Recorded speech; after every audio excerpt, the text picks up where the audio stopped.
जय Hind my YouTube family. उम्मीद करता हूँ आप सभी लोग सही हो।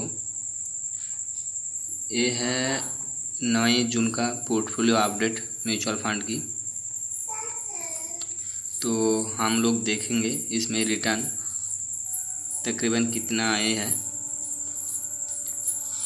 तो ये एसबीआई कॉन्ट्रा फंड ग्रोथ की है, तो रिटर्न लगभग 1.9% है, 620 रुपये। एसबीआई मैग्ना मिड का फंड, इसमें 3.4% की रिटर्न है, लगभग 619 रुपये। SBI small cap fund growth ये रेगुलर, ये थोड़ा माइनस पे चल रहा है, 37 रुपये। SBI Magna mid cap direct plan growth 5.6% की रिटर्न है, मतलब 6 से 76 रुपये की रिटर्न चल रहा है ये भी।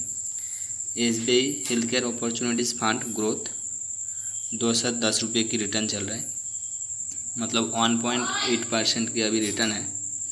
SBI small cap fund direct growth, एक तो था रेगुलर ग्रोथ की, ये डायरेक्ट ग्रोथ है तो थोड़ा सा रिटर्न है 297 रुपये की, 5% की रिटर्न। बाकी जो फंड है वो रेगुलर एक्सटर्नल फंड नहीं है, ये डायरेक्ट है ग्रो ऐप का through. Motilal Oswal large and mid cap direct growth, तो ये है 14% की रिटर्न है, 722 रुपये। लगभग 4-5 महीने में मेरे को रिटर्न दे दी इसने 14% की। बंधन small cap fund direct growth, ये भी 12% की रिटर्न है, 6 से 8 रुपया। Invesco India small cap fund direct growth 575 रुपया, 11% की लगभग रिटर्न है। और Edelweiss mid cap direct plan growth 547 रुपया रिटर्न है, मतलब परसेंट में देखेंगे तो 10% तकरीबन return. Nippon India small cap fund direct growth 506 रुपये की रिटर्न है, ये भी 10% से ऊपर है return. Edelweiss small cap fund direct growth, ये भी 9.5% की रिटर्न है, 477 रुपये की। HDFC mid cap opportunities fund direct growth 463 रुपये, 9.3% की रिटर्न है। Tata small cap fund direct growth, ये भी 462 रुपये की, 9.2% की रिटर्न है।